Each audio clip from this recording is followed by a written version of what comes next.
Chapter 4, Going Once.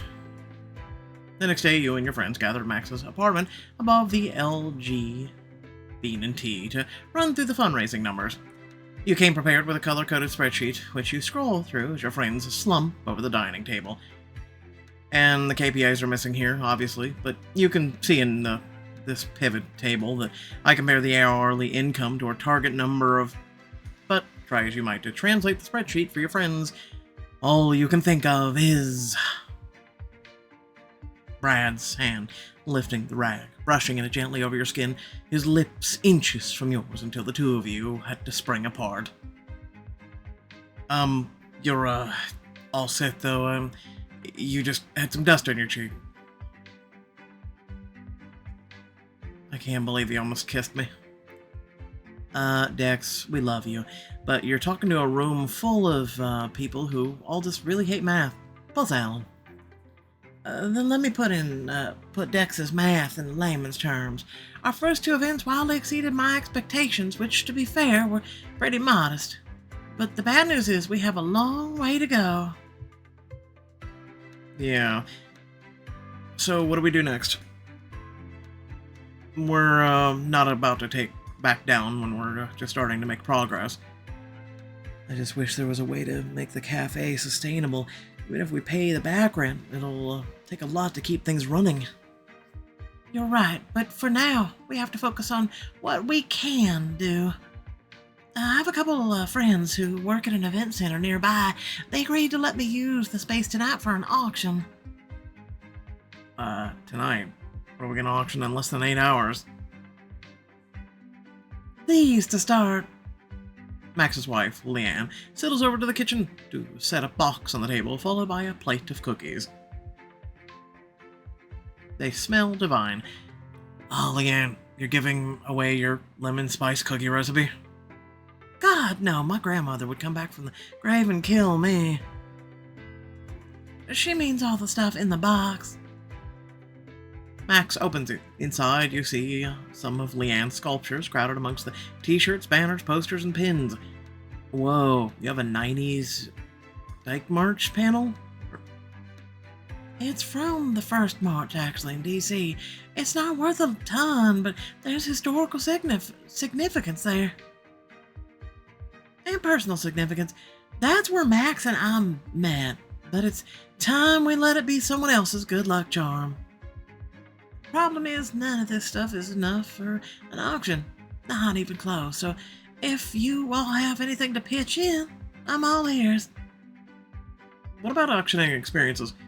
We're a multi-talented group. Mateo has cooking, Blue is randomly a latte art prodigy, and no barista experience. Pure animal instinct, baby. Yeah, this could work. Joe can teach everyone how to paint over their blood stains in their apartment. You know that was fake blood, right? From your Halloween seance, Mateo? You zone out as your friends continue to brainstorm, indulging yet another memory of last night with Brad. The smell of sawdust, the cool breeze. I mean, Dex, even you have to see the appeal. Huh? What? Sorry, what? Everything okay? You seem like you're on the other planet. You consider lying, but with all your friends looking at you and that knowing smirk on Blue's face, you opt for the easier route. Honesty.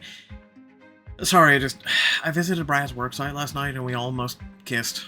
It was magical. Chemistry off the charts. I mean, I thought moments like that only happen in movies. Oh, Dax. And to think, I once accused you of sleeping through my rom-com movie marathon. Mateo nudges Joe.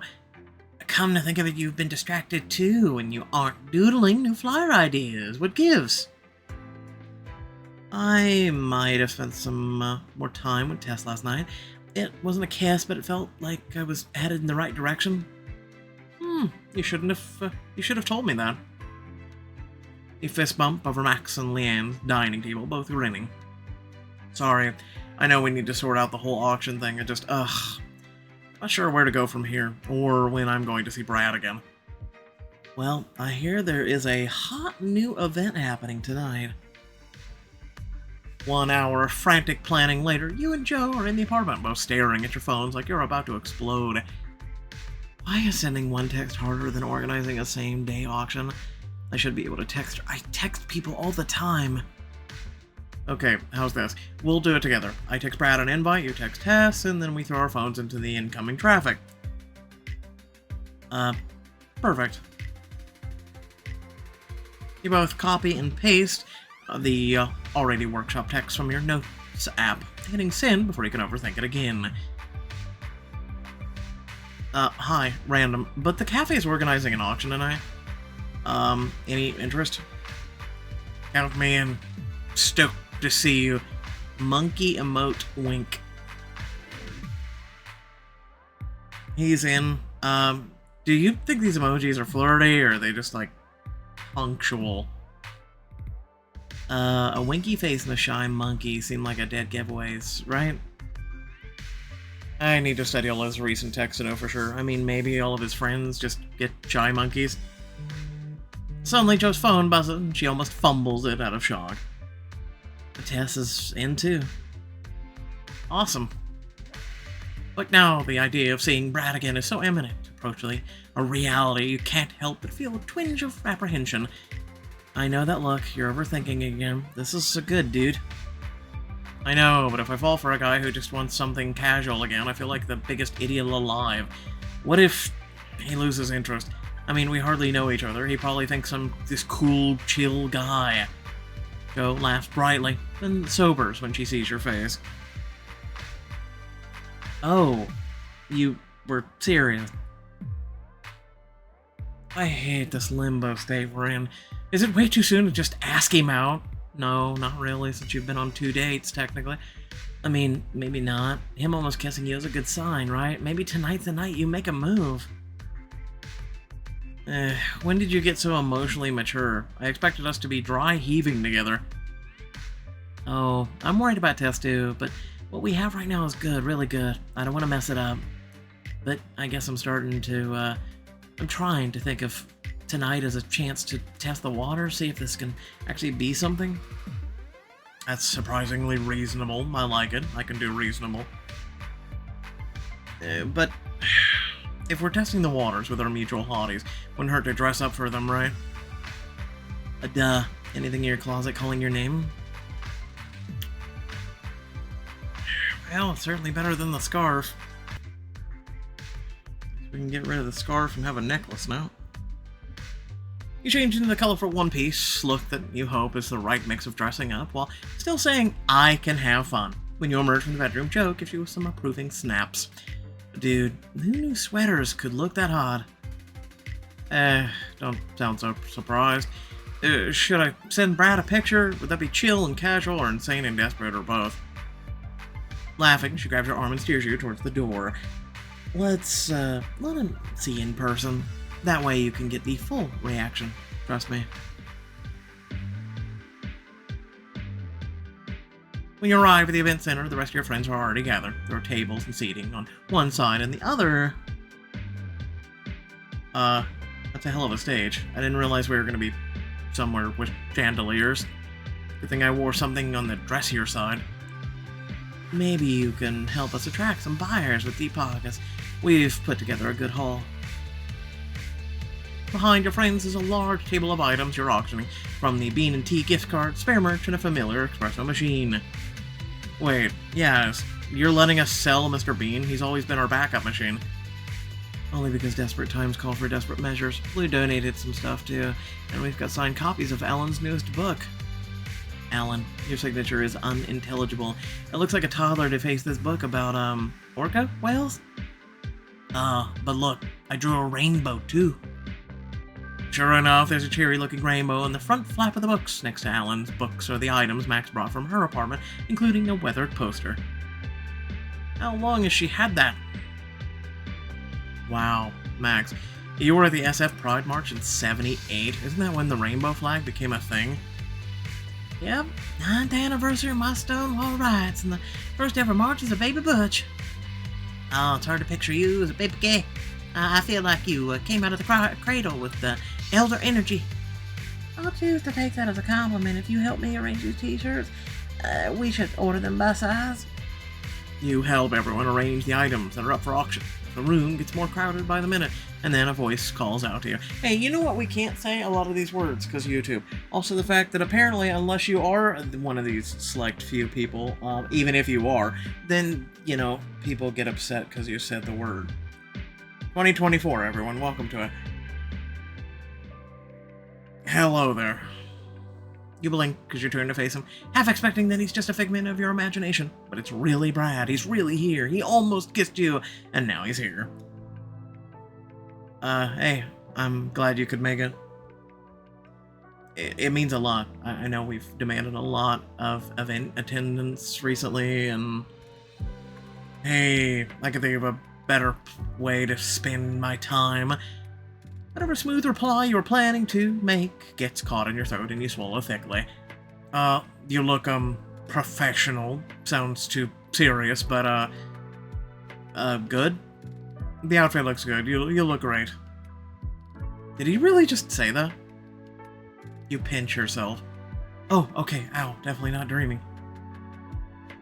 And for what it's worth, I'm really happy to see you. I had a lot of fun last night. Oh, yeah, me too. It was really cool, just, a bummer we had to call it a night. Yeah. I know I've been telling myself this for days, but that has to be the good sign, right? I'm gonna try and believe it this time. I hate to interrupt whatever this is, but could one of the two of you strapping lads help me stack some items on stage? Oh, we have a minor emergency backstage, Dex. You're good with emotions, right? I like to think I'm a calming presence. Go deal with the emergency. I'll give Mateo a hand with the heavy lifting. We can chat later. Alan brings you backstage where Yaz is sitting on a wooden box looking uncharacteristically nervous. She taps one booted foot against the floor. You good, Yaz? It's not too late to reclaim Mr. Bean, you know? It's not that. It's just the crowd is getting big out there, and we need to make the most of this. And I don't have a single goddamn clue of what my auction for my experience. What about a coffee making class? We just hosted one. You were there. No, I know, but you could just auction a one-on-one session tailored to the taste of whoever buys it. That's not a bad idea, and I can get in more in depth about the science behind good coffee roasting profile and brew time. You can call it brew time for you time. I'm gonna smack you, Alan. As Yaz taps her chin, considering your and Alan's advice, Mateo saunters backstage and grins at you. Dex, want to help me get the crowd warmed up? Sure. Sorry, just to make sure I'm hearing this right. You want to share the stage. Divide attention. I think it would do wonders for your confidence, buddy. Grabs your hand and leads you on the stage, and you find yourself staring into the sea of people, many of them regulars at the LG. Hello, San Francisco! Thank you all for coming out on the weekend, or weeknight, to see our gorgeous faces. You can hear a wolf whistle from the audience. It sounds suspiciously like Bloom. That's enough to jolt you into attention. All of us at the LG are thrilled to see you after business hours, grateful to your support, here, and ready to sell some gear. Grateful for your support. Knowing that so many people care about the LGBT as much as we do, it means a lot. The cafe is just a building, but you all make the community. The crowd applauds thunderously. Seated among them, Max looks almost overwhelmed. Damn it, sometimes that boy's good with his words. We're auctioning off items, one-of-a-kind experiences from our staff, including yours truly. And first off is a top-of-the-line espresso machine. It's used, but in perfect condition. Let's start the bidding at $350. $350! Alright, I hear $350. Do I hear $4? You quickly move through the bidding, winding up with a respectable $600 for Mr. Bean. Next up, we have a cooking class, taught by our very own Mateo. I'll help you make a meal that's so delicious it'll be the last thing you ever ate. The poison. Because you'll refuse to eat anything else, not because it'll kill you. Okay, let's start the bidding at $150. Do I hear $150? 150. There are deafening cheers. From the side of the room, then squinting on the stage light, you can see your friends sitting with Brad and clapping aggressively. Let's go! Bid, bid, bid, bid, bid! That's 2 10s up there, racking in 2 10s. Or 10 10s, whatever the hell. Made no sense, but okay. To your delight, the bids continue to mount. Soon enough, you're up to $500 for a single class with Mateo, who looks flabbergasted. Thank you. I'll make sure it's worth it. With some talk allergens, dietary preferences, and I'd like to put together a mood board. Why don't we keep the fun going while we do? Blue and Alan come up to the stage to auction the next round of items, freeing Mateo up to talk to his new dinner guest and freeing you up to head into the audience. And make a beeline for Brad. He waves as you approach. Well, that went well, business major. Maybe auctioning is in my calling. He sits on a patio bench your friends brought in for extra seating. There's still room on the bench and an empty chair next to him left vacant by Blue. Sit with him on the bench. Slowly, you lower yourself on the bench close enough that your thigh and Brad's are touching. You look over at him, uncertain, only to see him grinning broadly. He squeezes your knee briefly, and you feel your nerves light up beneath his touch. Easy, it's just me. His words help settle your nerves, and so does the part where he doesn't pull away from your touch. On stage, Alan is auctioning off his books, and unnecessarily trying to tie this content back to the Bean and Tease clientele. Orca whales can definitely be, okay. Let's start at $30 for a signed copy. Do I have 30? After the books, Alan helps Blue sell some items, and then they wave Yaz on stage. She emerges reluctantly from behind the curtain. And now we're offering a one-on-one coffee lesson with the brewmaster herself, Yaz. Do I hear 150? The bidding moves quickly, and you turn to whisper to Brad. You saw all the stuff up there for auction, and you were helping Mateo, right? What was your favorite? I hadn't really thought about it. I guess, what's your favorite? His face is oddly blank, but you give him a gentle nudge. Come on, I asked you first. I won't judge you if it's Alan's whale books, I promise. Well, don't tell Alan, but I thought Max's old Pride posters were pretty cool. Ah, those were my favorite too. Immediately, his posture slackens in clear relief. Hey, you know there was no bad answer, right? I'm just trying to get to know you better. Sorry, just old habits. I'm not used to sharing so much when I hang out with new people. Sometimes I worry about, saying the wrong thing, not wanting the right things. Yeah, no, I feel that too much. And that's not even about who I hang out with. Wink, wink, nudge, nudge in my bed. You remember what he shared that night at the bar about trying too hard to please people in the past, and your heart aches for him. Brad, anyone would be lucky to learn more about you. You're super smart, funny, you care a lot about helping people. And you have a cute dog, which is a bonus. Thanks, Dex. No one's ever told me that before. Well, maybe the dog part. You hesitate for a second, not sure how much you should say, before remembering last night and the kiss you almost shared, so you take a risk. So what if, for what it's worth, you're one of the coolest persons, or people I ever met? Oh yeah. Yeah. The two of you just look at each other for a minute, both grinning, before a round of applause on stage snaps you out of it. Hey, what are you auctioning off, by the way? I've been waiting all night to find out. Honestly, I forgot to pick something until this exact moment. On stage, Yaz's class is sold for a whopping $650, which means you're up next. Be back in a bit. Panicked, you power walk backstage where you find Joe with headphones on, probably listening to her comfort playlist. Hannah Montana and A. Avril. Hannah Montana. Really? Joe, help. I need to go on stage and now, and I have no idea what to auction. Why not dance lessons? You're a great dancer. You're the one who got me into Dancing with the Stars, remember? Yo, Joe, listen. We watched the show sitting on my couch with a bag full of Doritos. It's not the same as dancing. Are you really going to lie to my face and tell me you don't practice the winning dances at home? Fine, I know them all by heart. But if no one bids on this, I'm setting the LG on fire again and fleeing the country. That first part was bound to happen anyway. Ouch. You walk on stage and a relieved looking Yaz passes you the mic.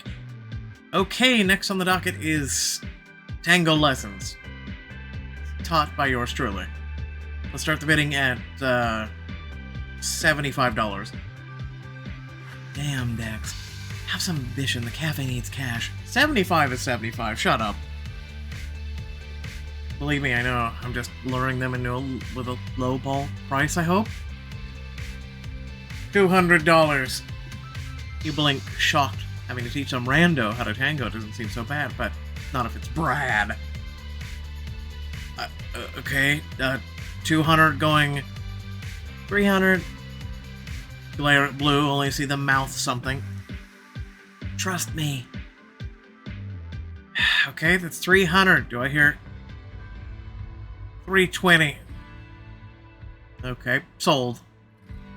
Your chest feels feather light, both from the amount of money you just raised and the way Brad is smiling at you from the crowd, soft and fond. You're barely aware of the rest of the auction going by, lost in the giddy haze until Max and Leanne head on stage to auction off the last item. If you'll all indulge me for a second, the last item's personal. We've got a Gay Freedom Day poster that dates back to the Stone Age, I think. 78 to be more exact. A piece of history. The march was my very first. I was 19 at the time, barely out, dressed like a street urchin with terrible hair. The crowd laughs, and you do too. It's hard to picture Max with that young, with the mental image as vivid. And well, long story short, that was the day I learned what my life could be. Not what it had to be or should be, what it could be. When the march was over, I grabbed the poster from a telephone pole. I guess I just wanted to remember that feeling. And tonight I really do. This whole thing, all of you, is one big reminder of what a community can accomplish together. I was proud back then. 19. They haven't invented words for what I'm feeling right now. I think flabbergasted. I don't know what else to say. I know what you mean, Max. Everyone bursts into applause. Many members move to tears. You wipe at the corner of your own eye, smiling so hard that your face hurts. Maybe we start the bidding at 500? 700. The bids come fast and furious, with Max barely needing to direct them until 3,000.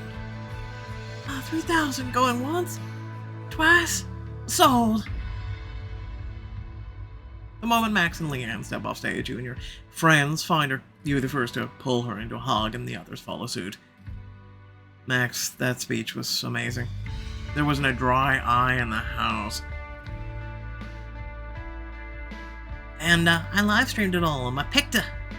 I wish you hadn't broadcast me getting emotional to the whole internet, but thank you, everyone. Seriously, thank you. I never expected it to turn out like this. That was some auction. You turn to see an older guy approaching the group, wearing a neat suit and glasses. He looks vaguely familiar. Oh, hey, classic French roast. No milk? That's me. Though anyone who doesn't make my coffee calls me Ron. Great to meet you all officially. You recognize the man now. He's been in the LG a few times, and Yaz respects anyone who drinks their coffee black. I hate to bust up the festivities, but I was wondering if I could have a quick word with Max.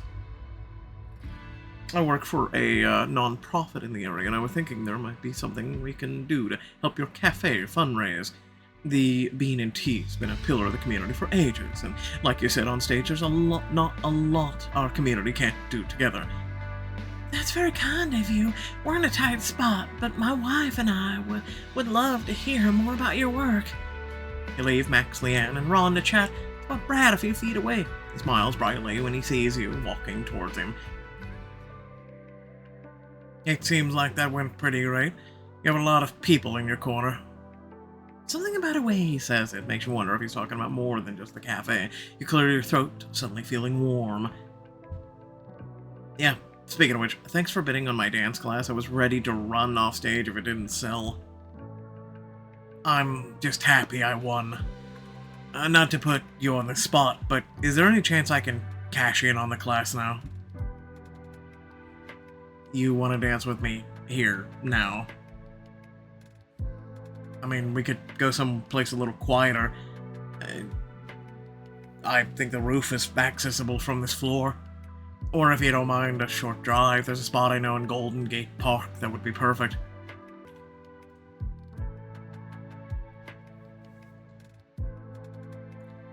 A drive sounds perfect. It's a beautiful night. Then follow me. The two of you head out to the street where Brad's car is parked nearby. It shouldn't be too long of a drive. Thanks for indulging me. Are you kidding? I love car rides, especially at night. When I was a baby, the fastest way to get me to sleep was to drive me around the block, or so my parents told me.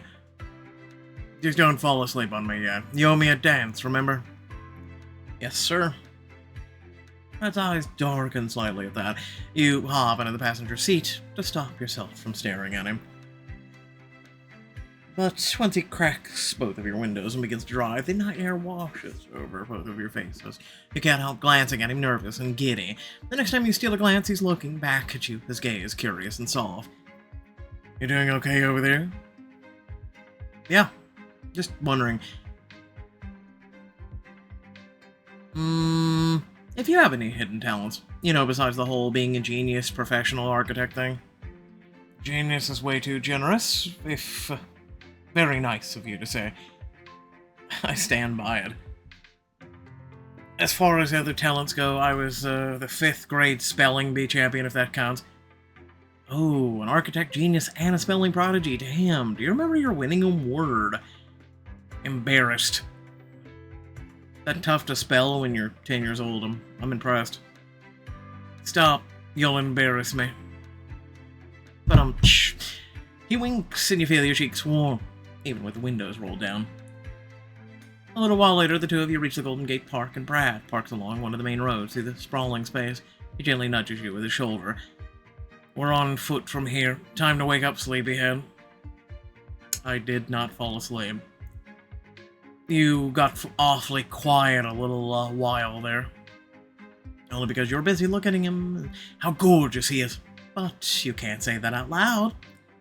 Okay, maybe I dozed off a little, but I'm awake now. He leads you down some familiar trails to a botanical garden. I love this place. I took a magnolia tour here once. Yeah, I always do that with my friends who visit in the winter, who knew flowers, which is a crowd pleaser. I think they're universal knowledge.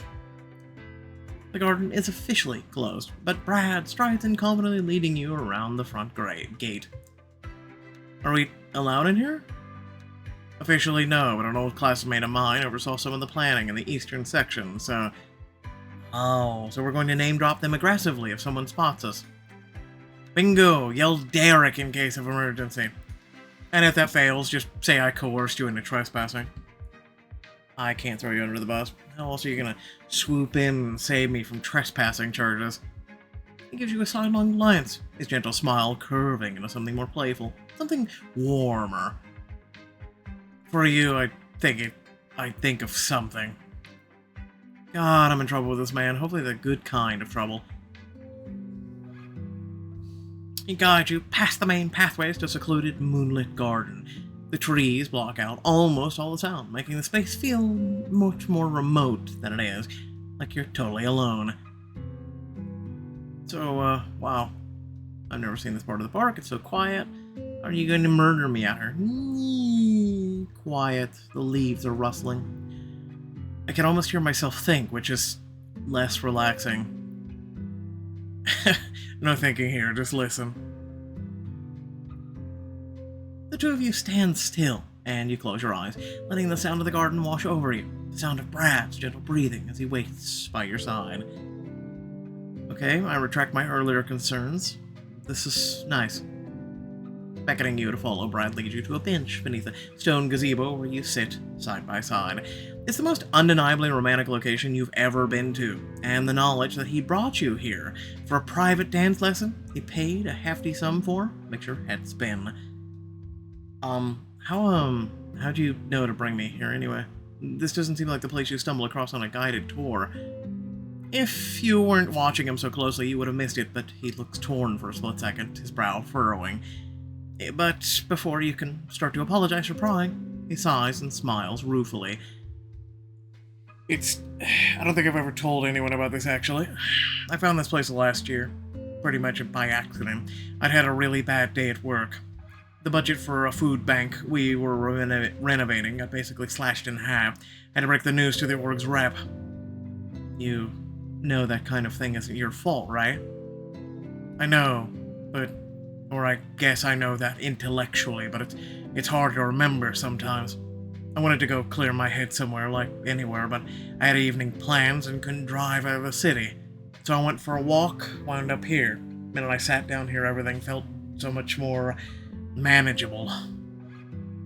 It is really quiet here. Yeah, but it's not just that. I mean, look at the design of this place. You take a quick glance around, noticing the delicate bunches of flowers and the even placement of trees.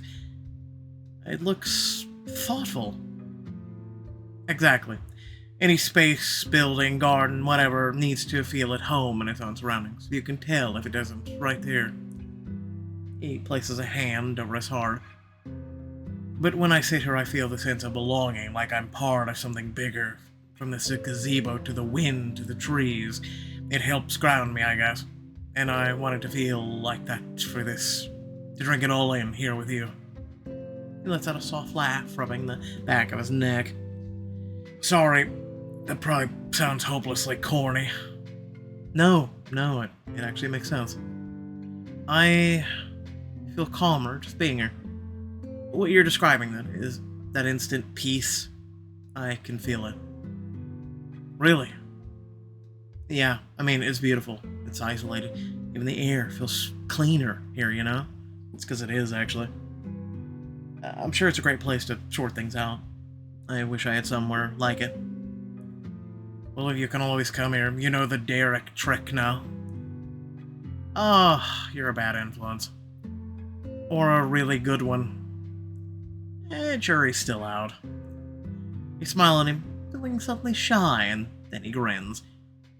Speaking of influence, I think you owe me a dance. That I do. Two of you get up from the bench, walking a short distance away from the stream. Okay, tango is pretty easy. It's all about keeping count. I can see why you're into it then. Numbers in motion. He places his left hand on your shoulder and holds the other in your own, assuming the leading position. His calloused fingers brush against your bare skin, briefly touching the loose edges of your top. So I just rest this here? Yeah, there is good. And now point your toe like that, and then we start walking. Forward and back, quick, and then we drag the foot in. Brad picks up the basics quickly, and before you know it, the two of you are moving with a decent enough rhythm. Admit it, I'm a natural. It's a little too soon to say that, Fred a stare. But despite your teasing, Brad is a competent dancer. He picks up the basics quickly, and before you know it, the two of you are swaying back and forth with an easy rhythm. With a spin. Moving quickly but carefully to begin to pivot around Brad until the two of you are executing an outside turn. The movement leaves you both dizzy. You can hear Brad's shaky exhale when the turn is over. You doing okay there? He raises an eyebrow, and before you know it, he's spinning you. You swap positions, practically pressed cheek to cheek. I'm fine. How are you? I, return to slower pace, and as you sway, the distance between you grows smaller and smaller.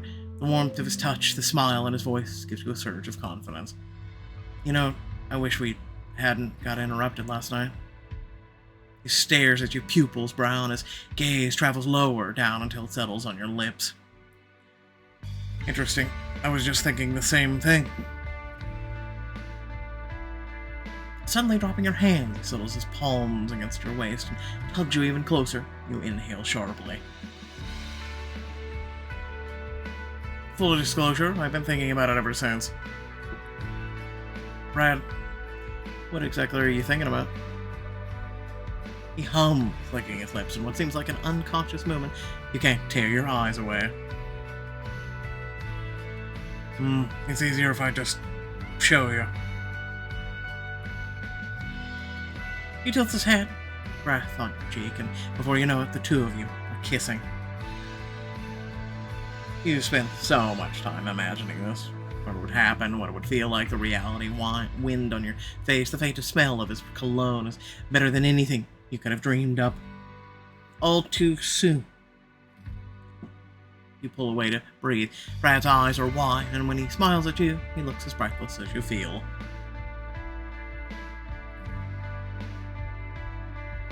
So, that was okay? I say you set the bar pretty far above okay? But as life-changing as that kiss was, there's still one more thing you've been hoping for. You gather your courage and try to put what you want into words. So, I mean, the guy just kissed you, so of course, I think he might be up for a date. Does this mean you'd be up for a date? His posture visibly relaxes, and you can feel his hand still steady around your waist, flex slightly. You don't waste time, do you? These days I'm trying not to. Then yes, of course I want to go on a date with you. I thought that part was obvious. You let out a long breath so giddy that you almost feel dizzy. It is now. Are you free tomorrow? I've got some ideas, and I can pick you up at the cafe after your shift. Yeah, I'm free. Even if I had plans, they are officially canceled. Okay then, it's a date. The next morning, you leave your apartment feeling lighter than you have in recent memory, maybe ever. I've got a date with Brad, an official date. Even Stuart run-in can't ruin my day. But when you arrive at the cafe, Stuart becomes the least of your worries. You stare horrified as Max and Yaz frantically attempt to bail several inches of water out of the cafe. Rest in peace, cafe. What's going... Water main burst. Grab a bucket, hon, will ya? We're gonna need all hands on deck. Your stomach sinks, fear replacing your fizzy happiness. The cafe was already in danger. Now it's literally underwater, and as for your date with Brad, looks like I'm not going anywhere. The day just started. Shut up. Without further ado, thanks for watching. Please remember to like, share, and subscribe. Please head down the description. Plenty of things to check out, ways to support, and whatnot. Other than that, I will say the following. Thank you all for being here. Again, kind of like the chapter said, you know, this channel, right, may not have my name on it, right? It's kind of like a building. Without you, without the viewer, without this community, it's nothing. Right? The community is literally and figuratively, and this stance that I take is what I believe in every single content creator's channel. Without the community, the content creator is nobody. As I've always said, and I've stressed this over the many years I've been doing content, I am just a guy speaking into the void right now. Right? I'm literally just doing a video hoping that you watch it. That's how this is. You know, there's a lot of people who are like, well, you're doing it for the algorithm, or you're doing it for this, or you're doing it. No, I'm not, dude. Like, I've been doing content for a very long time. If you read the community page, which I wholeheartedly encourage you to do. We just celebrated our channel's birthday. So with that being said, no, I'm doing this content. I'm doing everything on this channel not for myself. You know, I actually, before Choices, I was doing like Fallout Shelter and things like that. And I was actually wrapping up Fallout Shelter. At the time, I was like getting hardly anyone watching. Mainly some friends and whatnot, and maybe some, you know, passer-buyers. But at the time, Fallout Shelter actually really wasn't that popular. It's only recently become popular. And so I've actually seen a lot of my Fallout Shelters that I did like plus years ago, for those gameplays. I actually just recently saw some of those, get a lot of attention. So I was actually really happy about that. It took 8 years for those videos to get attention, to get some love. And I'm like, wow, so people are going back to something that I made that a lot of other people weren't making, especially for each and every quest. And I'm like, wow, those are getting views now. That's cool. But at the time, I actually was planning to just resign myself, and that was actually going to be some of my last videos. I was actually going to just hang it up and, just be like, meh.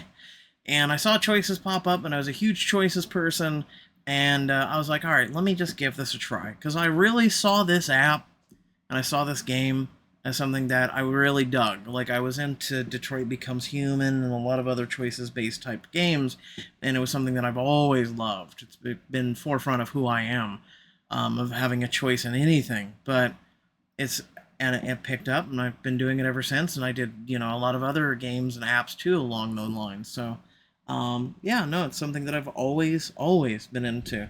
So it's not something I'm just doing just to do. So, but aside from that, once again, thank you all for watching. Very much appreciated.